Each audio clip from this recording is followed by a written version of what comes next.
Sari pre ப்ளீட்டிங்க்கு என்னென்ன மெஷர்மெண்ட்ஸ்னு பார்த்துடலாம். 5 pins எடுத்து வச்சுக்கோங்க.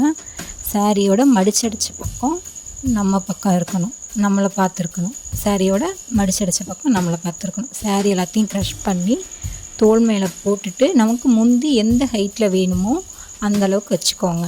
வச்சுட்டு கரெக்டாக ஷோல்டரில் நீங்கள் எப்போவும் சாரீ கட்டினா எந்த இடத்துல பின் பண்ணுவீங்களோ அந்த இடத்துல பின் பண்ணுங்கள். சாரியில் மட்டும்தான் பண்ணணும், ப்ளவுஸோடு சேர்த்தியோ ட்ரெஸ்ஸோடு சேர்த்தியோ பண்ணிடக்கூடாது. நெக்ஸ்ட்டு சாரியை சுற்றி கொண்டு வந்து ரைட் சைடு ஹிப்புக்கும் நீக்கும் நடுவில் தைஸ் மேலே வச்சு சென்ட்ரா ஹிப்புக்கும் நீக்கும் சென்ட்ரா வச்சு பின் பண்ணணும்.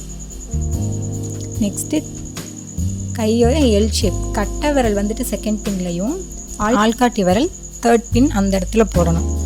இன்னொரு தடவை சொல்கிறேன், கட்டை விரல் வந்துட்டு செகண்ட் பின், ஆள்காட்டி விரல் தேர்ட் பின் அந்த இடத்துல தேர்ட் பின் போடணும். நெக்ஸ்ட்டு வந்துட்டு டக்கின் பண்ணுற சைடு எடுத்துக்கோங்க.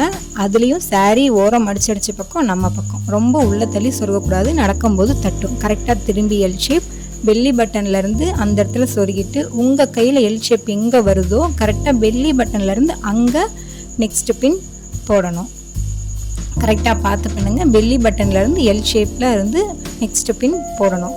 நெக்ஸ்ட்டு முந்தியில் வந்துட்டு உங்களுக்கு ஃபஸ்ட்டு ப்ளீட் எவ்வளோ வேணுமோ அந்த இடத்துல ஒரு பின் பண்ணிடுங்க. உங்களுக்கு ஃபஸ்ட்டு ப்ளீட் எந்த அகலத்தில் வேணுமோ அந்த அகலத்தில் பண்ணிடுங்க. Next first second pin, third pin, fourth pin எல்லாம் ஒரே சைடாக இருக்கான்னு செக் பண்ணிக்கோங்க. ஒரே சைடாக இருக்கான்னு பார்த்துக்கோங்க. அப்புறம் முந்தி சைடில் உங்களுக்கு ப்ளீட் எந்த இடம் வேணுமோ அந்த இடத்துல இருக்கான்னு அந்த இடத்துல தான் பின் பண்ணிக்கிங்களான்னு ஒரு தடவை பார்த்துக்கோங்க. எல்லா பின்ஸையும் செக் பண்ணி